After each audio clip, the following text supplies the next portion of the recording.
Loose White dive on it. This is twice now the Celtics have been first to the floor. They try to Save with Horford. Unbelievable. Boston first to the floor. So good. Brown fakes, fires up the three.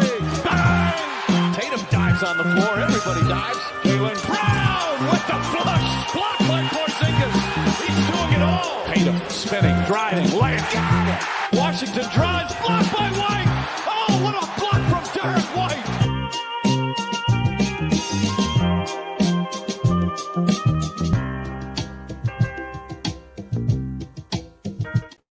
All right, welcome in. First to the floor, Ben Vallis here, along with Wayne Spooney and Jake Eisenberg. Thank you for joining us. Hope you're doing well. You know who is doing well, guys? The Summer League Celtics. Undefeated so far in sunny Las Vegas. Spooney, Jake, how you doing, guys? Doing great. Back. The Boston Celtics finally didn't blow a 20-point lead to the New York Knicks. Revenge. Revenge is sweet, baby. Let's go. Yeah, this is way more important than a stupid-ass second-round playoff series. I mean, what are we talking about here? Yeah. The lesson, Joe Mazzulla, is play Jordan Walsh. I mean, like, obviously, that's how you hold on to your lead. So, yeah, doing great. I love Summer League. I've been watching entirely too much of it. Shirking my duties as a father, but totally worth it. Currently shirking my duties as an employee, so I'm right there with you, Spooney. They'll understand, both the son and the employer.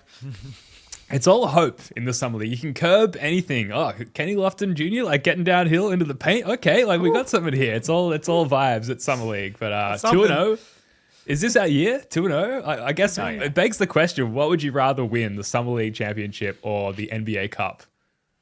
Oh, that's close. I mean, honestly, might be the Summer League championship just because you have extra games. At least championship. It's tough. We hang banners in Boston. That's right. Yeah, care about and no cup. The cup, they make you play an extra game that doesn't count. Could lead to injury, so like that's a huge downside for the cup. Yeah. Sounds like some loser shit to me. Or is it upside for the 2025 Celtics because if they play an extra game, intensity games, and they all get injured, welcome to the team, Cam Boozer. So tough. Can't lose if you're the Celtics. Fair. Tell us what you think. Leave us a voicemail. The voicemail channel on the Discord has laid dormant for some time. Let's jump into this. Very light on the notes and run sheet material in this one. If you missed Jake hosting the playback over there, it was a good time for the second game where the Celtics won by a lot as I scramble for my 94-81 stat sheet. Thank you, Jake.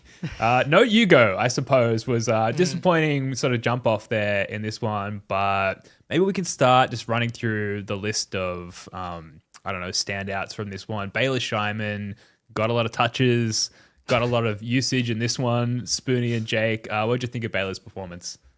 Go ahead, Spoons. Okay. So it was up and down, I'll say, but I think the biggest takeaway for me is that Baylor was essentially asked to co-play point guard with Max Shulga this game. And right off the rip, I thought he looked really comfortable in possession, getting pressed, like getting pressured, like they were extending pressure really high on him, and he was getting to his right hand. He didn't finish with his right or throw a pass with his right, but he was getting all the way to the rim with the right hand multiple times right off the rip, and I just thought he looked really comfortable and in control when he was being asked to essentially facilitate and run the offense. And he only had 2 turnovers despite being on the ball a ton. He missed a lot of shots, which he's making a habit of in Summer League. But overall, for the most part, like I'd rather he misses threes and like look pretty comfortable for the most part, as opposed to make his threes and otherwise look kind of shitty. So I thought it was an okay performance for Baylor. If you put it that way, you only have the 2 options: look comfortable, miss threes; look uncomfortable, make threes. I guess you're right, Spoony. It would certainly be nice to have both. Like, at some point, is he going to show that he's a good shooter? Because he hasn't done it in 2 summer leagues and in his NBA minutes last season. It was a really good start for Baylor, really good first quarter. He was 3 for 5. He had 3 rebounds. He had 3 assists, 2 rebounds, 3 assists, 3 steals. He was everywhere defensively. But he ends the game 6 for 15, 3 for 10 after that. moment. I thought the defense after that struggled. I think I might be turning into a Baylor Scheierman hater, and I don't like it, but it does feel like it's happening because people want him to be good so bad, and I get that. I want him to be good too, but they're conflating wanting him to be good with him actually already being good, I think, and that's coming in the form of Hauser's easily replaceable. And I've been on this all offseason. The people are just insanely undervaluing how good Sam Hauser is and has been for the Celtics. Already said that, Scheierman turning into Niang would be a huge win. Turning into Hauser, I don't know. That's in the range of outcomes, but not something that I would bet on. And Spoonie's right. Like, this is not the right role for him, Scheierman. Like, despite him being 25 and a second-year player, like, he still doesn't have the necessary athleticism to, like, run an offense and create advantages consistently for the rest of the team and himself. He's going to be best in a secondary, tertiary playmaking creation role where Derek and Jaylen are helping him attack a bent defense, and then you can see a lot of that flashiness come to life.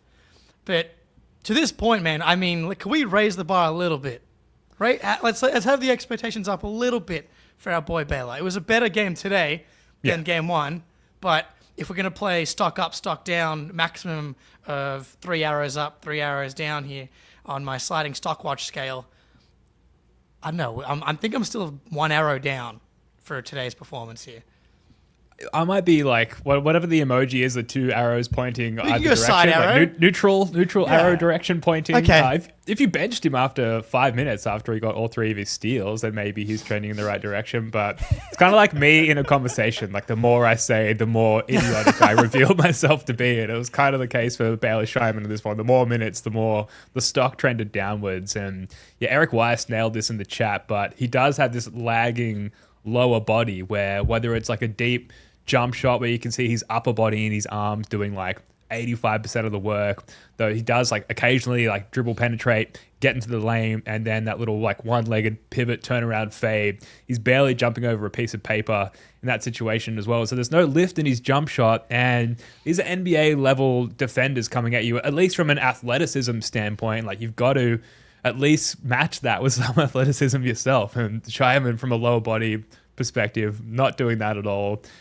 If I hear this is like a completely different tangent, but if I hear one more person say, like, it's all right, we can trade Hauser because Scheierman can like fill the Hauser role. I know you just touched on this a little bit, Jake. Like, I'm going to like throw a brick through the window because they're just completely different players, other than just like the visual archetype of like 6'5+ white guy. That's where it begins and ends. They're completely different players. There's nothing that Scheierman can do functionally on a basketball court to fill in the void left by a traded Sam Hauser. So I kind of have the impression that they're looking at Scheierman ceiling-wise as like maybe second unit play initiator if the signs of what would make him good actually come to fruition. And we seem to be quite far away from that still, Spoonie.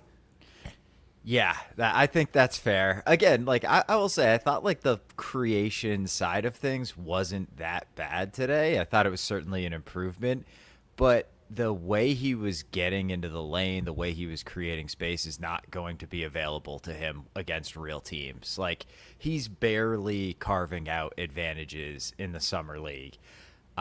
So I don't want to say it's a concerning performance because, again, like I thought he looked like comfortable in that he didn't turn it over a bunch, and my expectations for him in that role are so incredibly low that he did exceed them today. But that's not to say he looked amazing. So I like, when it comes to Hauser is one of the greatest shooters like ever that has existed in the world.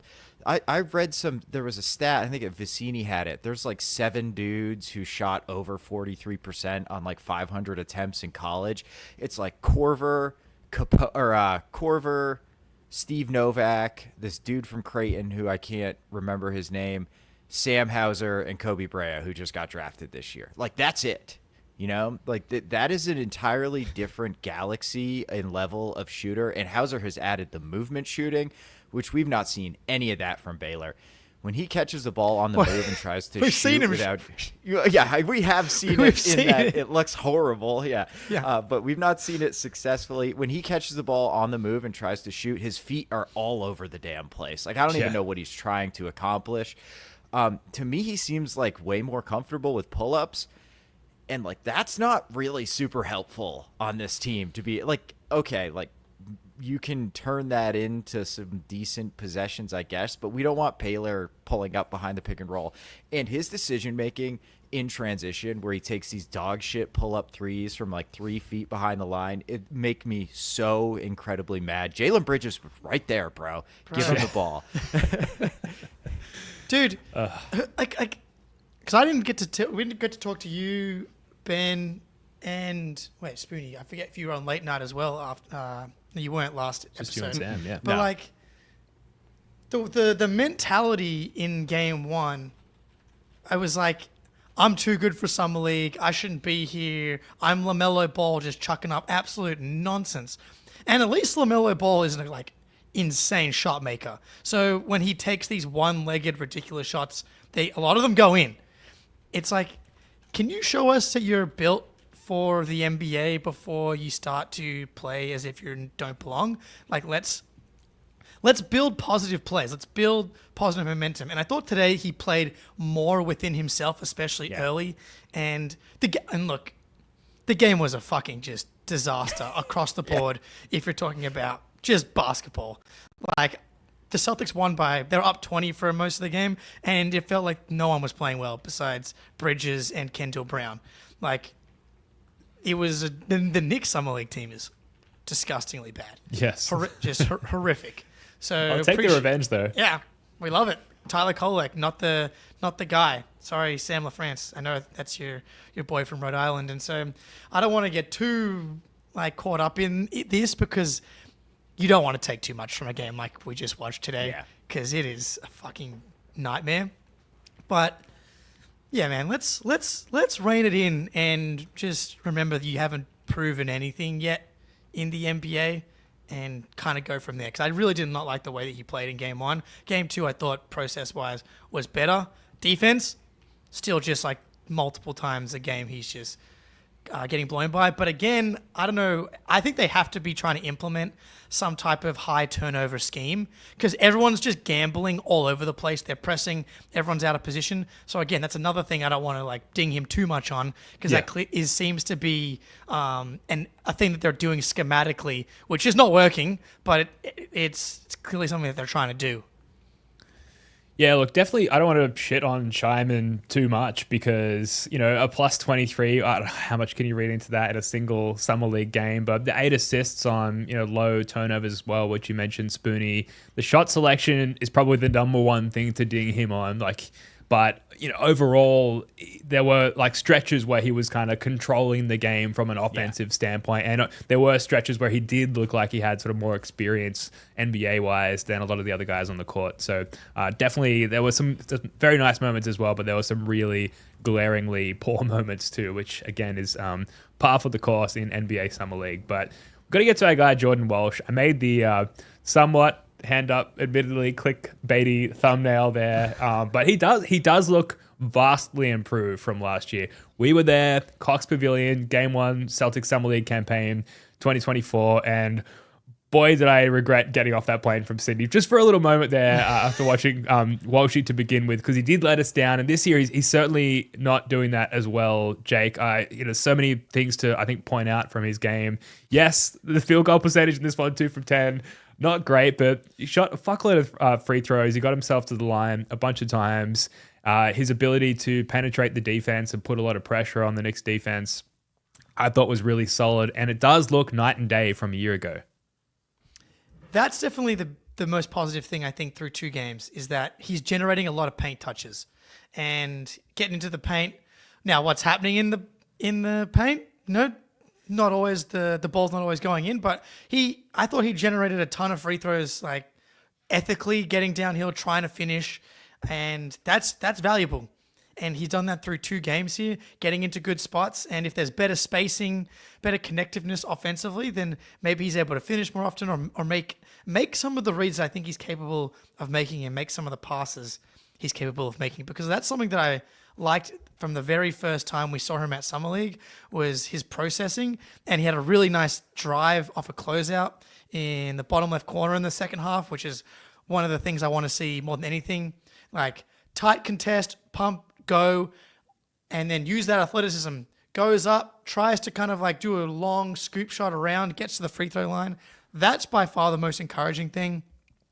The shot abandoned him. The shot abandoned everybody on the court today. Celtics 5 for 27, 18%. Knicks somehow did worse than that, 6 for 37, 16%. So like it must have been a strong breeze inside the Cox Pavilion today. Which, I think so.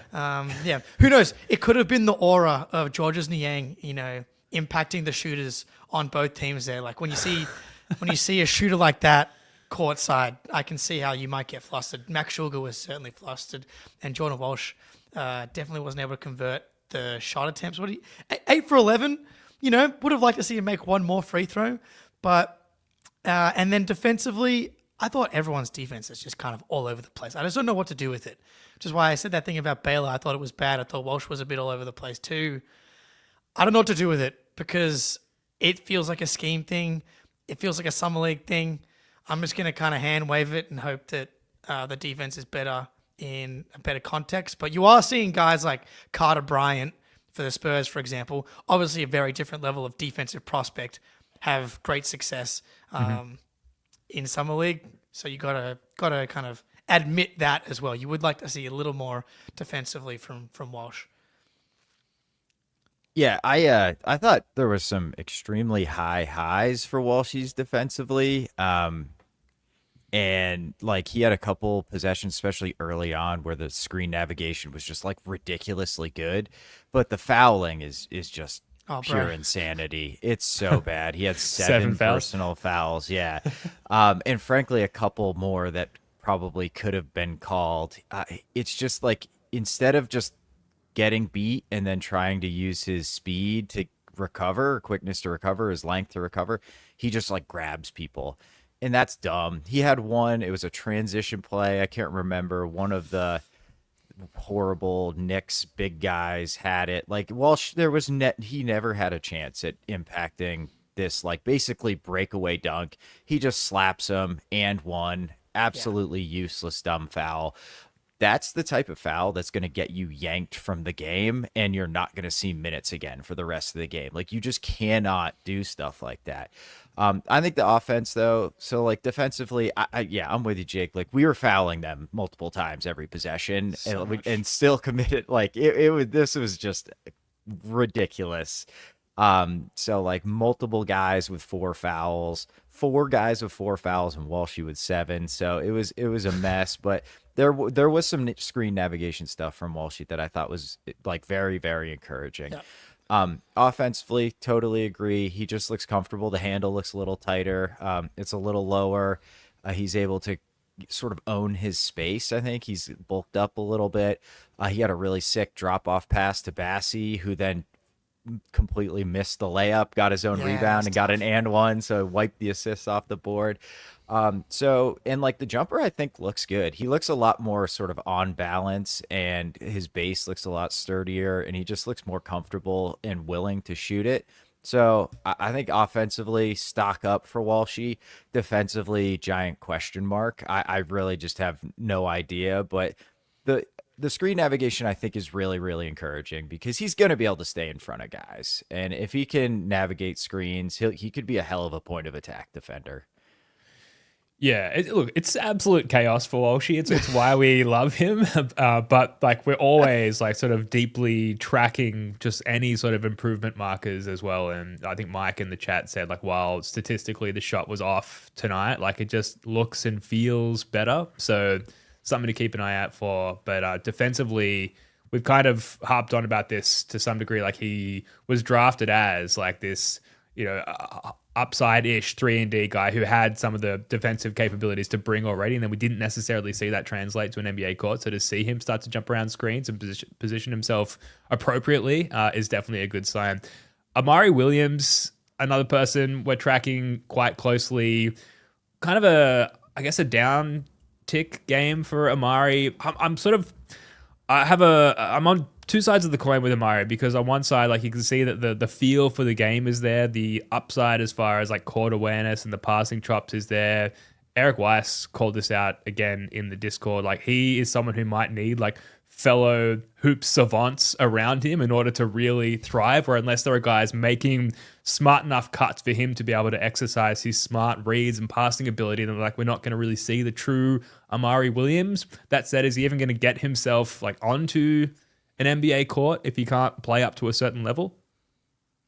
I think that's a serious concern, right? I mean, the finishing, he just looks totally uncomfortable when he's like between 5 and 10 feet from the rim. And that's kind of a problem when you're that type of big man. You need to be able to finish in floater range, hook, like baby hook shot range, or else they're just not going to guard you at all. And it doesn't matter how good your passing is if your team is playing 5-on-4 offensively, essentially. I will say, I said this in the playback, but not a great context for him. Not just about like your teammates having low basketball IQ, just like they're kind of running stuff. Usually the first action clearly is something that they've practiced, but after that it's just pure chaos. It's basically run a pick and roll and hope somebody can get to the paint and make a play. There's multiple times where Amari was looking for someone to do something or do a DHO with him, and just like nobody did it. I think it's tough to be a pass first big man in summer league for sure if you have no scoring ability. I will say the drop defense from him I think has been quite encouraging. Kolek, like, he's not great, but he is a legitimate pick and roll ball handler. Probably like a borderline NBA level. I thought Amari had multiple possessions where he was just ball you man, took away the lob, allowed the guy to get the defender to get over the top and get back to Kolek, and it didn't hurt us multiple times. So I'm worried about his drop defense at the NBA level, but I thought this game was pretty solid. Yeah, Z-Gamer in the chat, he's got it. Like, Amari has been invisible to me, minus the few flashy passes. The pass he had today, again, who was it? Who was the pass to? I'm forgetting, but it was lovely. Backdoor finish. Was it to Bassey? No, Bassey wouldn't have been Bassey. No, it was Jaylen Bridges. I was gonna say it was 40 something. Bridges was everywhere today. He also had it's just the skill set is so tantalizing, right? Because he also brings the ball up and then he hits a dribble move, left hand, gets the corner defender to pull in a little bit, and then kicks to the corner. The shooter missed it, but it's like, here it is. There you go. Like, that's your 7-footer, like, initiating offense and then getting downhill and forcing the defense into rotation, right? So, like, that is so valuable. But Spoonie's on it, though. If he's not going to be able to put the orange ball into the basket, then that help defender's not going to come in a real game, because they're going to be on the scouting report being like, don't bother. It's going to be like when Rudy Gobert catches the ball. You're just going to be like, anywhere. Do whatever you want, brother. Yeah. And so I don't think he's clearly not, that as far as, touch and ball handling and skill goes, because he can legit bring the ball up and then, create off the dribble a little bit. But the thing that bothered me a little bit today was like the motor. He's the biggest dude on the court. I want to can he have 9 rebounds? Like, what's with 3 rebounds? Like, I want to see him active around the rim. I'm with you. I thought the drop coverage was solid. Can I see a block? Can I see him jump into the sky a little bit? Like, I thought the motor was pretty, toned down. And I'm like, I'd almost rather see, I'm not sure I actually want to go that far. Like, young Robert Williams, right? He's too far the other direction, where he's just, he's jumping at everything. And I feel like Amari's kind of the other direction. Yeah, I'd like to see a few extra rebounds, just a little more sprinting up and down the court. But I feel like I gave him a side arrow today. He's more of a side arrow guy. I don't know about Walsh. How many arrows? Arrow down, arrow side? Walsh? Stock neutral? I think it's like diagonal slight tilt upwards. we're looking 39-degree angle. Yeah, we're looking for like the micro improvements. We're zooming in to like the stock improvement in a single day. We're seeing all the various machinations of the improvements and down ticks in a single day. I think for Walsh, it's, I don't know, am I crazy? Right. Like just slight uptick. like 2 a.m. on the clock, maybe. Yeah. 2 o'clock on the clock. Yeah, something like that. A semi. I think 159. I think probably I would go side arrow for Walshy. There was some great and some disastrous, and that's 7 fine. fouls. Yeah, that's pretty bad. That's a lot. It's just a guy who knows the count. He knows he can get 10 fouls in Vegas. He's like, I had 3 more, baby. He had 3 in the tag. That's right. Not even close. All right, and so Amari, I think, I don't know, neutral, because I think it's I'd go also down. but it's also, to me, it's also contextual. Like Baylor, I'm trying to hold to a higher standard. Sure. Walsh is not quite as high of a standard to Baylor because he's still a bit younger, despite being a third-year guy. Amari is the 46th overall pick. Yeah, so I'd be fine with down. That, just seeing the passing to me, I'm like, yep, you're good in my books, baby. Just throw a couple of those nice passes and I'm good to go. You nailed it though. Like I was thinking, am I being needy for wanting something at the rim from Amari on either end? Just some sort of deterrence defensively, and I feel like he kind of gave us none of that, and he wasn't really putting any pressure on the basket offensively either. I get the passing chops, but we kind of rely on other players positionally to offer the passing element of the game, while there's like a core skill set that we demand from our big man. And he is lacking in that department a little bit. I can certainly make up for it with his offensive dynamicism, but it wasn't really there today. Should we get to prize picks real quickly, guys, before we move on? Let's do it. Alrighty, prize picks time, baby. I have been leading people astray a little bit. Ugo let me down by not playing today, so that was kind of a tricky one. The Sox, though. The Sox are cooking, so maybe sprinkle. I'm not gonna suggest we do anything with the Red Sox because I would be just completely talking out of my butt. But they are cooking right now. Jordan Walsh, if we can go more on fouls against the Miami Heat tomorrow, that could be something. But Ugo, as far as we understand, will be back tomorrow. Give me Ugo more on points. I have a feeling he's gonna have the volume to get us there tomorrow. So Summer League prize picks, Ugo Gonzalez. What more can you ask for? Download the app today. Use code CLNS to get $50 instantly after you play your first $5 lineup. Download the app today. Use code CLNS to get $50 instantly after you play your first $5 lineup. Prize picks, run your game. Shout out Prize Picks. Shout out the CLNS BDN Network for presenting the First to the Floor YouTube show and audio podcast, to which you should subscribe. If you don't like watching your pods here on YouTube, you can get the audio version and the video version through the audio platform via Spotify as well. If you like, shout out Prize Picks. Use that code. Get yourself a nice deal. Enhance your viewing experience. Where do you guys want to go from here? There's a couple of names on my very, very impromptu run sheet. What direction do you guys want to take it in? I was going to say, go ahead. Oh, no, Jake. If you're gonna hit this question, that's what I was going to do. Yeah, Brian in the chat here. I'm at the Amari section. Feel like you guys are reading way too much into Summer League breadcrumbs. You're damn right. Yep. You're damn right. We're treating these breadcrumbs like full loaves.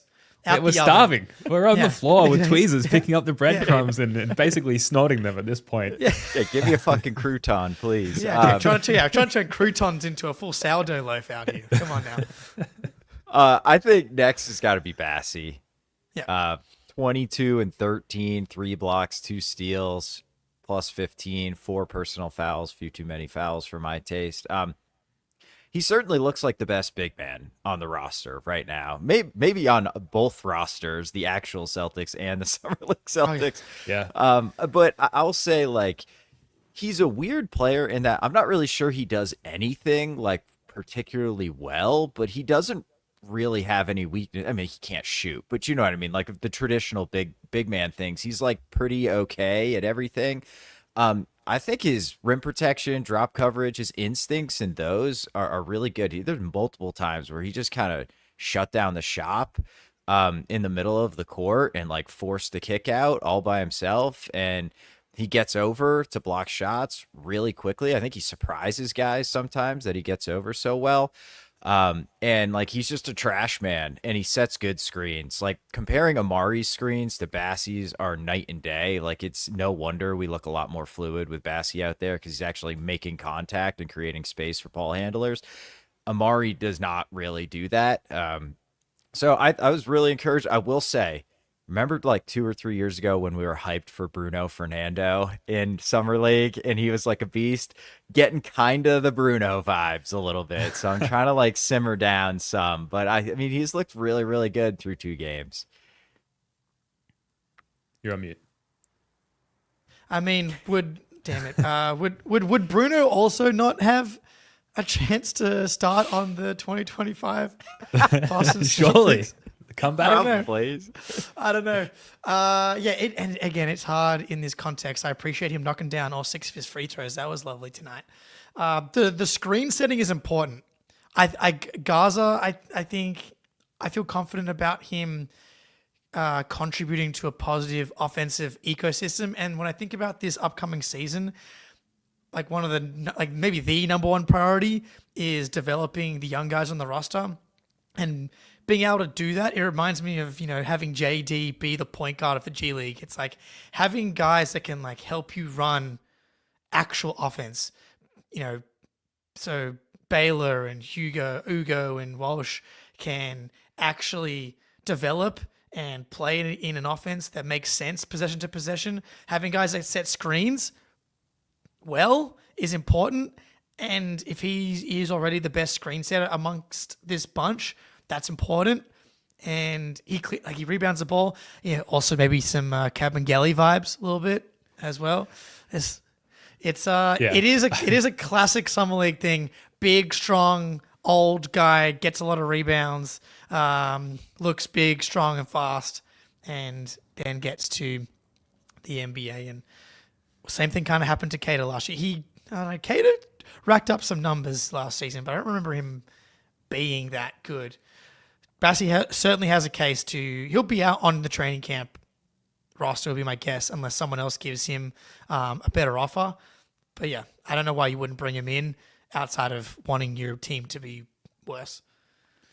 Yeah, like how many times have we done this, guys, where we've fallen in love with the next great Celtics big man by way of the Summer League, and that it's definitely never come to fruition, but here we are again. Maybe the one difference with Bassey is like Spurs fans are all up on like Celtics Twitter and Celtics Reddit for whatever that's worth, saying like, you guys, if you do sign Bassey, who is a free agent, you've got yourself a steal there.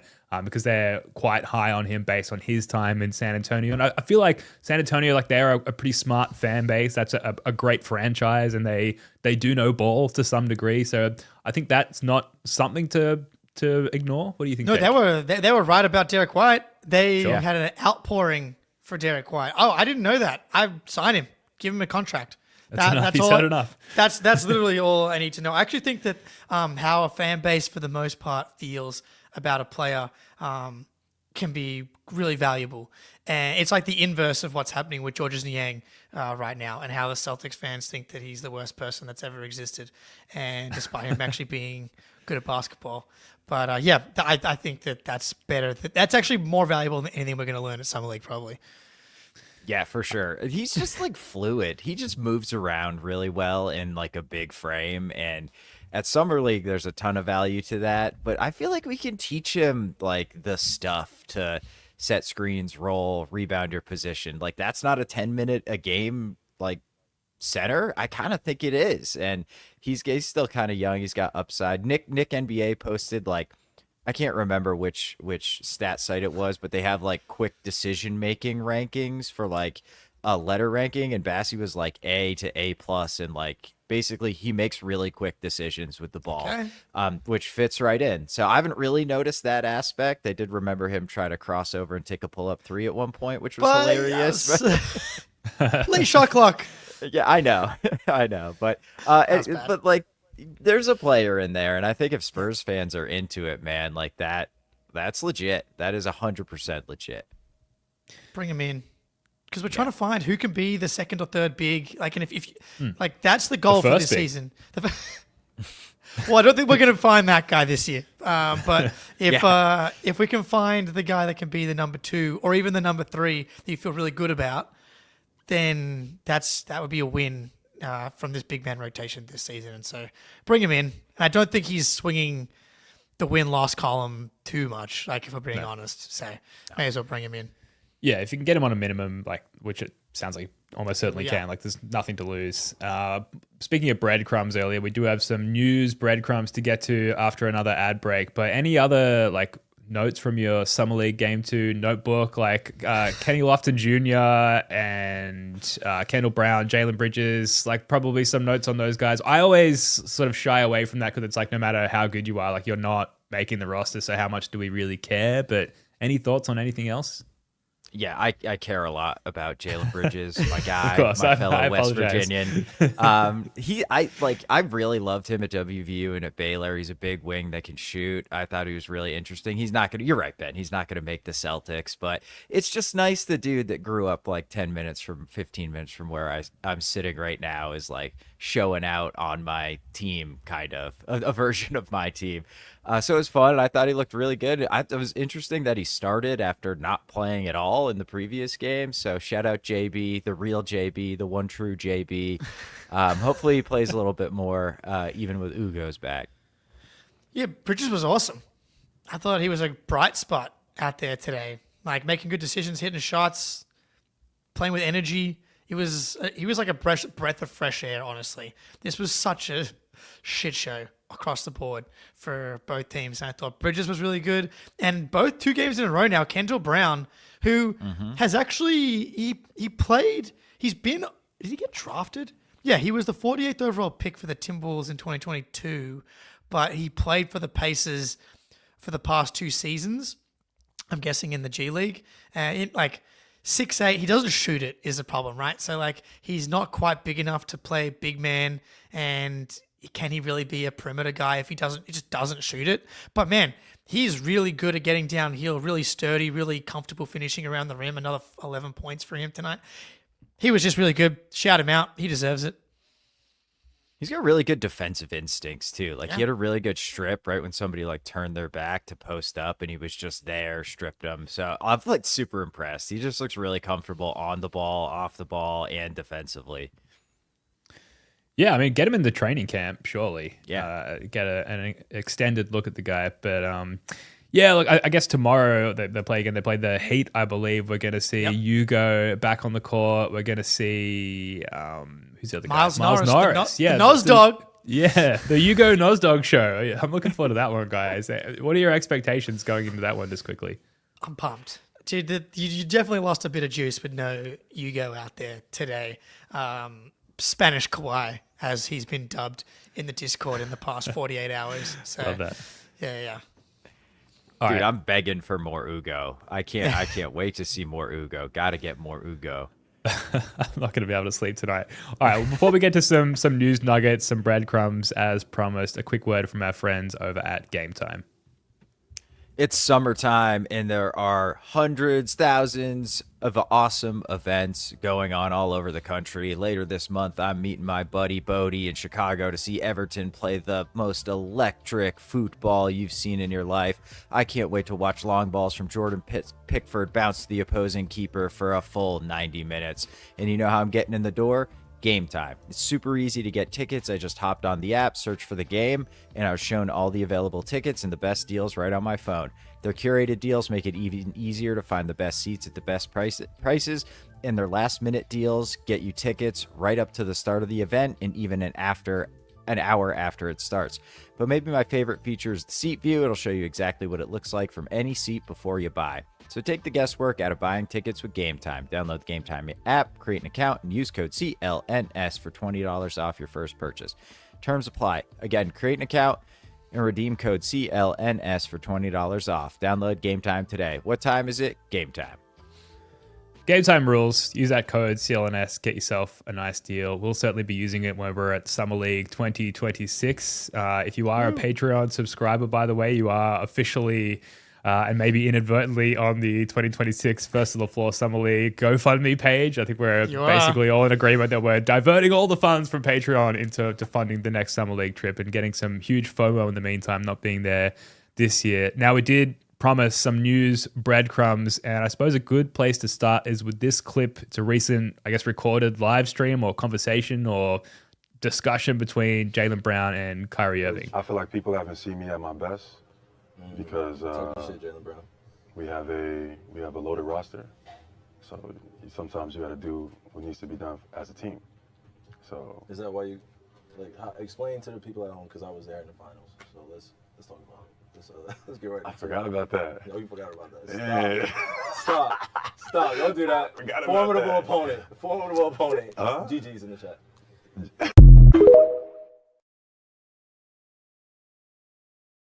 Yeah, so that happened. To me, like, there's been a lot of scuttlebutt about this online. To me, I don't know. I don't see it as that problematic. I know that Jaylen Brown's going to get his chance this year with a significantly less loaded roster, but when you guys trying to read into that one, what comes to mind? Man, people are just so antsy to jump on Jaylen. And one of the things I'm looking least forward to this season is the anti-Jaylen people preying on his downfall for a lot of the season. That's going to be shitty. And there's going to be some rough moments because not only is he probably not built to be like a number one, like game in, game out, but now the talent around him is going to make things a little bit more difficult. Dude, like every number 2 in the NBA probably feels like this. In that they could be a number 1, and that if you gave Jaylen Brown bigger role and had Jason Tatum be more of a Jaylen Brown, then he'd be the guy getting first team All NBA. I promise you, so many number 2 guys feel this way. That's like how these guys got to where they are with this type of confidence, mentality, and ego. I thought it was a nothing burger. Tatum says stuff all the time about sacrificing for the team. And how he thinks he basically would be MVP if he was playing on a different team or was taking more shots. But Jaylen should know that these things are going to be taken out of context. Because when you watch it, it's just fucking 2 guys hanging out being like, yeah, bro, if I was like given more of a role, I'd probably be a top 10 guy. Who amongst us has not thought that the coach should be playing them more at some point in their life and giving them more shots at some point in their life? Damn right. This is a disaster. Absolutely horrible quotes from Jaylen Brown. I can't believe he undermined the team like that. No, this is nothing. I will say, to me, like, obviously he thinks that. You're absolutely right, Jake. It's like when, somebody like Cam Whitmore thinks they're the best player on the court. That's like the type of confidence you need to make it at this high of a level. It's kind of a good thing that Jaylen Brown thinks he can still get better than from what he's done, which is a finals MVP and all NBA and multiple all-stars. So we want him thinking like he's just going to keep getting better. I will say, like, they haven't essentially he's saying like, I haven't had the ball as much because our team is loaded. I don't really love that side of it, because it's like, you were at your best. You won the championship as the finals MVP. Like, that's essentially the pinnacle of the sport. It doesn't get any better than that, Jaylen. But they're clearly, not sober, hanging out, playing video games. Like this, there's just nothing to this. It also, to me, doesn't sound like he has any problem with that, like that situation as he's describing it. Like, right. Yes, the team was stacked, and it's not even about Jason Tatum. It's not even this age-old argument about, like, do you split up the Jays? It's like they also had, at times, a healthy Kristaps Porzingis and more often than not, healthy Drew Holiday, and they had a really stacked roster. Everybody in the world knows that. So it's not news to suddenly call that out. And of course, there's going to be a decrease in your own individual usage as a result of that. But look, you won the fucking championship. That's the core key result. And I've seen just as many quotes out there, probably should have prepared some for this discussion, about Jaylen Brown talking about sacrifices and the fact that what he's trying to impart on the new younger Celtics is the sort of individual sacrifices one needs to make for the benefit of the team. But I don't see people putting that up on a pedestal like they have this like very innocuous, like happens to be recorded live conversation with Kyrie Irving, who's is not one to direct an interview in any sort of professional manner as well. So it's just sort of happenstance of 2 guys hanging out. I'm not fussed at all. There is one other sort of news item, I guess you can call it that, coming out of Vegas. Noah Dalzell had this in a recent write-up for Celtics blog, I believe. The headline is 2 Celtics takeaways from talking to lots of people here in Las Vegas. 1, Boston appears to be a very viable destination for Damian Lillard. 2, people I've spoken to have overwhelmingly stressed that you keep Jason Tatum and Jaylen Brown together as long as you're able to. No shit, but I mean, it's good that lots of people feel that way, I suppose. Any thoughts on these 2 points, guys? Yeah, take that. Mac, Anon, those in the Discord trying to trade Jaylen Brown.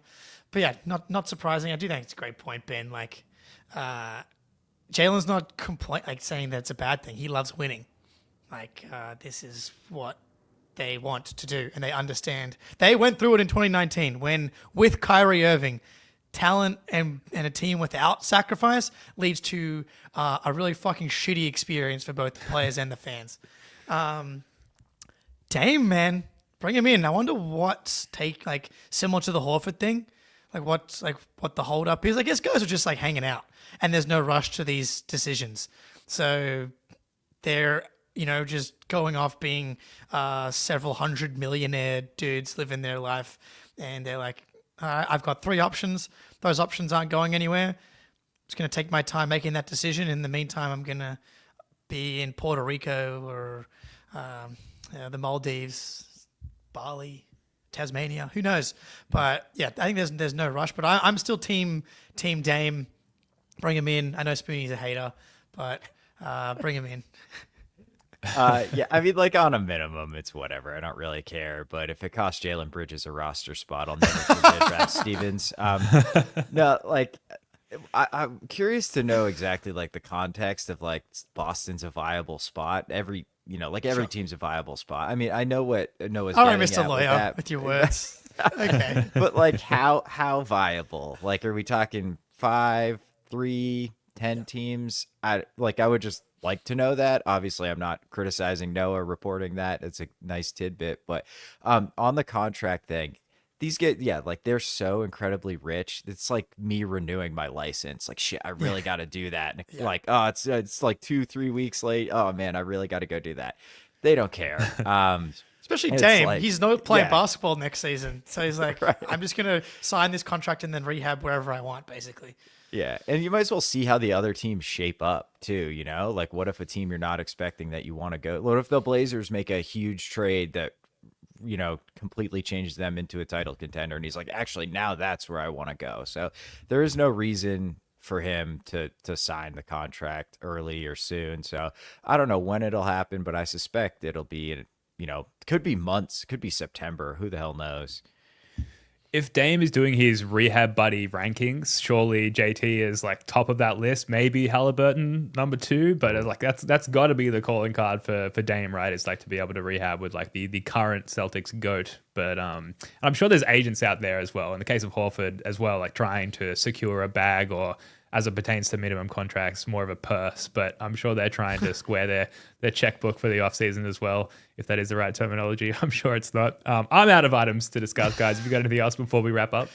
I think 48 minutes on what we just witnessed in the Cox Pavilion is more than enough. And I cannot wait to do it tomorrow again. So playback will be back tomorrow for the Heat game. Khalil Ware being called out by Spoelstra for his lack of professionalism, which is why Khalil Ware fell in the draft as well. Pisses me off. Could I please have the 7'1" body? I'd like to show some professionalism. Alas, we'll be streaming the game tomorrow and doing late night again tomorrow in some capacity. Sounds good. Spoonie, you got anything coming up? I'm writing something. I have this really weird thing going on where I'm writing, and it just feels really discouraging for some reason. So I'm struggling through it. I just got to get something out there to break my streak of not writing, and then I'll be fine. But so I am working on something, but I don't know, maybe a week, hopefully. Fingers crossed. Yeah. Sweet. Looking forward to it. All right. Well, we'll see everyone next week. Spoonie, Jake, love your work, guys. Until next time, go Celt.